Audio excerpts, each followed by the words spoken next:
પોરબંદરના માધવપુર ઘેડમાં આજરોજ ગૌવંશને રોડ અકસ્માતથી બચાવવા માટે રેડિયમ બેલ્ટ લગાવ્યા.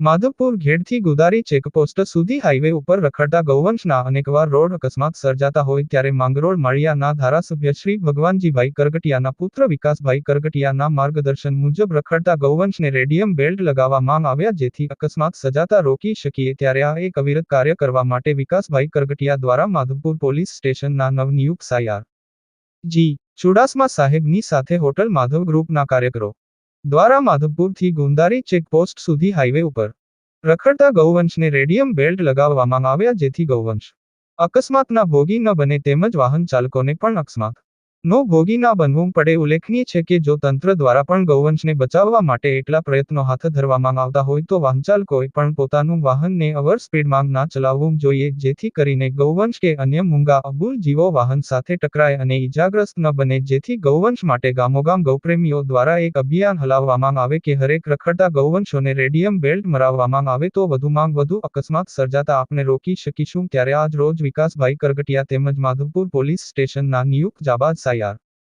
જી. ચુડાસમા પોલીસ સ્ટાફ જયદીપભાઈ, ચંદ્રેશભાઈ, ધર્મેશભાઈ સાથે હોટલ માધવ માધવપુરના ગ્રુપના કાર્યકરો તેમજ પૂજાભાઈ જાડેજા, કરાભાઈ મોકરિયા ઉપસ્થિતિ રહીને વધુમાં વધુ ગૌવંશને હાઈવે પર રેડિયમ બેલ્ટ લગાવવામાં આવ્યા ને સાથોસાથ 10 કિલોથી વધુ લાડવા બનાવીને ગૌવંશને ખવડાવવામાં આવ્યા. રિપોર્ટર પરેશ નિમાવત, માધવપુર ઘેડ.